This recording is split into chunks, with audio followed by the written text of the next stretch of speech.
If you love British history, don't forget to like, subscribe to the British Chronicle, and leave a comment to share your memories and stories. A new identity in uniform. Imagine you're 18 years old, fresh out of school, thinking about work, studies, or simply chasing freedom. Then, one morning, a letter arrives. A simple envelope, but inside, your life is paused. You've been called up for national service. Between 1949 and 1963, over 2 million young British men received that same envelope.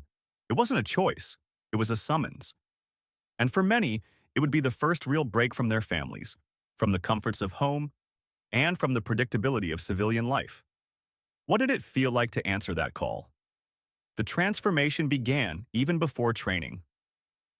Within hours of arrival, most young men were ushered into a chair and met the buzzing clippers. Hair fell in silent piles to the floor. It was quick, mechanical, and symbolic. That haircut didn't just remove length, it erased individuality. It told you, you're no longer just you. You're part of something bigger now. Next came the uniform. It never fit right at first. The boots were stiff, the fabric itched, the buttons gleamed with expectation. There was no tailoring, no sense of style, just standard issue. You looked in the mirror and realized you were no longer dressing for expression, but for obedience. This shift from civilian to recruit was more than visual. It was emotional, psychological. For young men who had never lived away from home, even simple things, folding your socks, making your bed in a perfect square, became monumental tasks. And if you got them wrong, a sergeant's voice would let you know, loudly. But what's often forgotten is how profoundly this uniformity affected identity. In a world where today we value uniqueness, back then, sameness was a strategy. National service wasn't trying to celebrate the individual. It was trying to train cohesion. Because in formation, ego gets in the way. The man beside you mattered as much as you. And in many ways, that's what the military was. A system designed to break down self in order to build unity. Of course, for many conscripts, there was resistance. Not everyone embraced the structure. There were tears behind bunks. There were letters home filled with doubt. But gradually, and often surprisingly, discipline became a strange kind of comfort. You knew when to wake, when to eat, when to sleep. And that rhythm, as strict as it was, created a foundation for resilience. And it wasn't all drills and shouted orders. In the quiet moments after lights out, friendships began. Strangers who had nothing in common found themselves swapping stories, sneaking cigarettes, sharing worries they'd never say aloud in daylight. It's easy to forget that in trying to build soldiers, national service also accidentally built brotherhood. There's something very British about this chapter of history. Quiet endurance, unspoken loyalty, and a kind of understated pride. It wasn't about medals or battlefields for most of them. It was about doing what was asked, even when they didn't fully understand why. Today, it's hard to imagine pausing your life for 2 years just because the government asked you to. But that's what they did. And the experience, however unwanted, left marks on habits, on friendships, and on memory. In the next part, we'll explore what happened behind the barracks gates, where daily life turned boys into men through sweat, silence, and structure. If stories like this connect with you, consider subscribing. These aren't just tales from the past. They're lessons for today and voices worth preserving. Life behind the fences. Routine, rank, and rite of passage. Once the recruits were through the gates of the barracks, civilian life was firmly left behind. What followed was not just a change in schedule, but a total rewiring of mind, body, and expectations. If the outside world moved in color, the barracks lived in shades of khaki, gray, and discipline. Mornings didn't begin with alarm clocks. They began with a barked order, often before sunrise. Beds were made to perfection, creases sharp enough to cut. If one man slacked, the entire unit felt it. That's how responsibility was taught, not by solo punishment, but through collective consequence. From a modern lens, it might seem harsh, but the military understood something timeless. Shared pressure creates unbreakable bonds. when you sweat through drills in the cold, when your feet blister from forced marches, when sleep becomes a luxury, you learn more than resilience. You learn to rely on others. The daily rhythm was relentless. Marching, running, saluting. Rifle practice under rain, lectures about protocol and politics, more saluting. Meals were a brief pause, scooped from tin trays, devoured in silence. There was no room for indulgence. Even leisure time felt like a reward for pain well earned. But here's what isn't often said. Under all the structure and shouting, national service created space for emotional growth in the most unlikely ways. Many of these young men had never been held to expectations beyond school rules. They hadn't been challenged physically. They hadn't been told they were part of something larger than themselves. And now, suddenly, they were being transformed. Not into warriors, necessarily, but into responsible adults. And let's not ignore the mental toll. The sameness of each day, the distance from home, the constant surveillance, it weighed on the mind. Some recruits cracked, some rebelled, others became quiet shadows of their former selves. But for most, the structure, however rigid, offered something they'd never experienced: stability. There's a hidden dignity in that. In being pushed beyond comfort and realizing you don't break. In standing beside others and knowing you're only as strong as the weakest among you, and so you lift each other. Camaraderie wasn't just built on shared experience, it was forged through shared endurance. One man's extra cigarette could earn him a friend for life. A joke whispered in the dark could break weeks of tension. Nicknames, inside jokes, the way one recruit helped another polish boots or fold a blanket. It all added up to something deeper than duty. We often think of heroism as battlefield glory. But what if it's also in the quiet sacrifices? The daily grit? The act of following orders not out of fear but out of trust in your fellow man? For many, national service wasn't about preparing for war. It was about learning what it meant to be dependable. Not flashy, not famous, just quietly, consistently dependable. And in post-war Britain, that might have been the most valuable trait of all. Far from home, service in strange lands. For many young British men, national service didn't end at the barracks gate. It extended across seas and borders, into places they couldn't even locate on a map before receiving their orders. West Germany, Cyprus, Korea, Egypt's Suez Canal zone. These weren't just dots on a globe. They became unfamiliar stages on which personal growth, anxiety, and history collided. The military didn't romanticize the deployments. One day, a letter arrived. A week later, you were on a ship or a military transport headed to somewhere entirely foreign. There was no ceremony, no farewell parade, just a change in uniform, a stamped document, and the expectation that you would cope. Landing in a new country meant more than adjusting to climate or language. It meant entering a complex geopolitical puzzle. The Cold War was simmering, colonial tensions were high, and British influence abroad was under scrutiny. For the average recruit, politics didn't drive their actions. Survival, cohesion, and routine did. But being stationed abroad revealed something powerful: the difference between being a soldier in theory and one in reality. Gone were the predictable rhythms of the home barracks. Now, the environment demanded adaptation. The barracks might be in a desert or beside a tense border. The danger wasn't always combat. It was often the unknown. A protest? A misinterpreted order? A sudden deployment in the dead of night? And yet, many grew in those distant postings.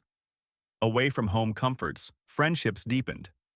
Comradeship wasn't just about shared uniforms. It was forged through shared uncertainty. Long nights were filled with conversation, reflection, sometimes even tears. Letters from home became treasures. Some waited weeks for a reply. Others didn't get one at all. Homesickness was real, but it was rarely spoken out loud. The transformation during foreign deployment was subtle but lasting. Boys who had never left their counties suddenly navigated checkpoints in divided Germany or patrolled volatile zones in Cyprus. They learned local customs, adapted to unfamiliar food, and, most importantly, Learn to stay calm in places where one wrong word or movement could escalate quickly. Unlike the action-packed scenes we often see in films, most service abroad was defined by waiting, watching, patrolling, repeating. It was the dull repetition that wore them down, not gunfire. But there's a quiet strength in that, in showing up day after day, far from anything familiar and still doing your duty. And when they returned, it was as though time had passed differently.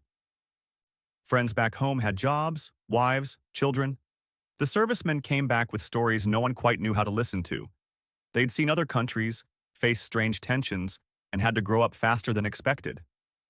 But reintegration, that was its own kind of battle.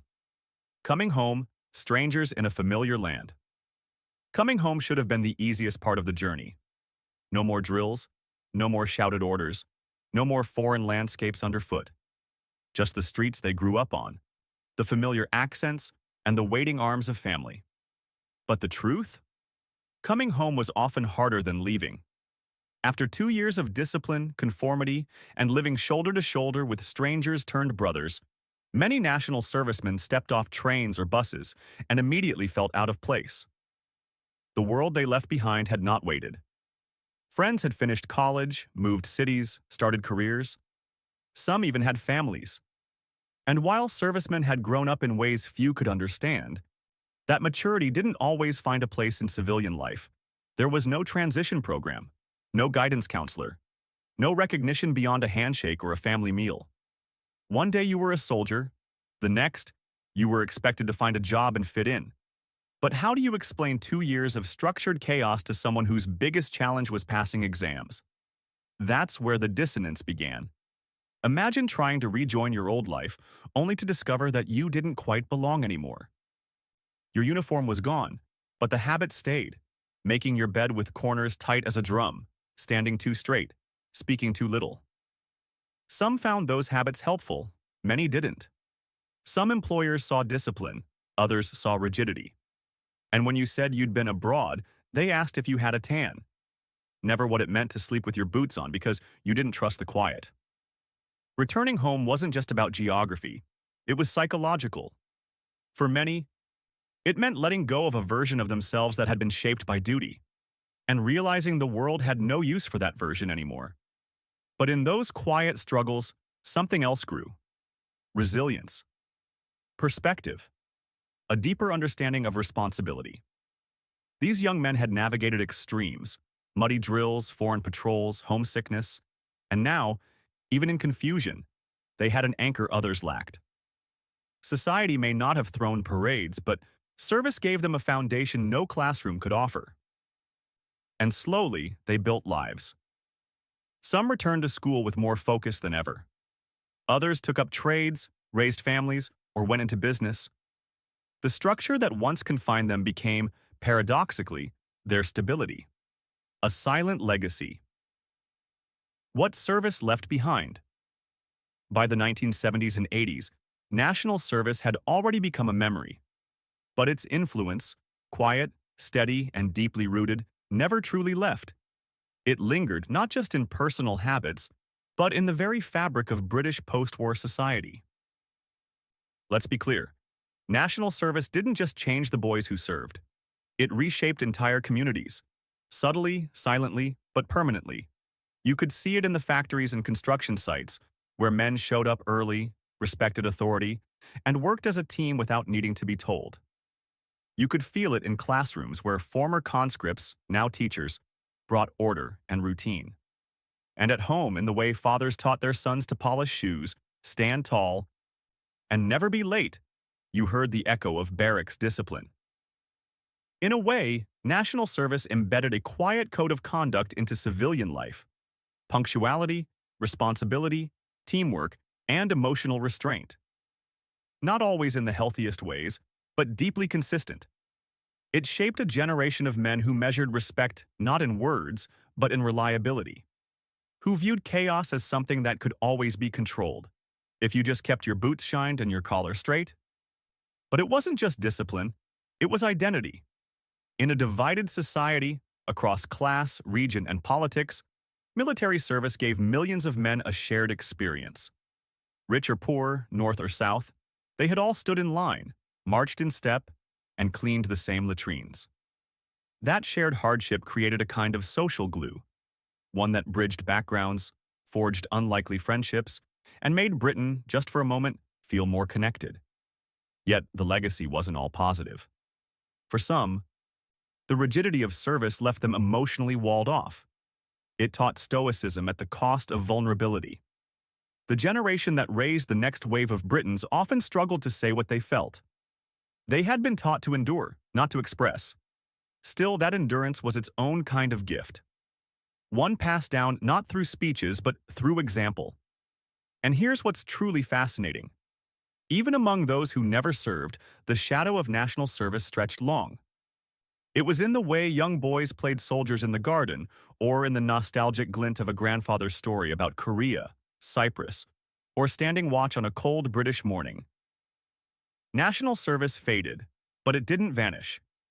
It became a background rhythm, quiet, steady, and profoundly British. Remembering in silence. National service in culture and memory.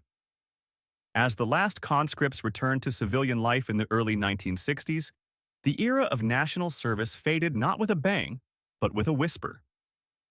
There were no public farewells, no medals, no parades, just uniforms folded, lockers emptied, and lives quietly resumed. Yet, over time, this once mandatory rite of passage transformed into something more abstract but equally powerful: collective memory. Interestingly, national service didn't disappear. It was repurposed, reframed. In art, cinema, memoirs, and even comedy, it became a lens through which Britain examined masculinity, class, and identity.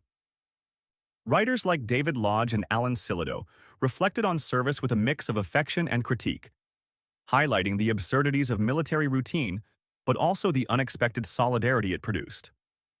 British films from the 1960s through the 1980s often included a scene or subplot rooted in national service, not always central, but always symbolic. It wasn't the heroism of war being depicted. It was the gray area in between, the boredom, the bunk beds, the blisters. And then there was humor. Shows like The Army Game or It Ain't Half Hot. Mum turned barrack life into material for laughs. Drill sergeants became caricatures. Recruits were bumbling but lovable. This wasn't historical record, it was cultural therapy. A way of processing an institution that had been rigid and sometimes resented, yet strangely missed. But memory isn't static. As the decades passed, national service began to be romanticized. Some saw it as a lost glue, something that bound generations and gave direction to aimless youth. Politicians occasionally floated its return, especially during times of social unrest, tapping into nostalgia for an age of discipline and national unity. Yet that nostalgia is selective.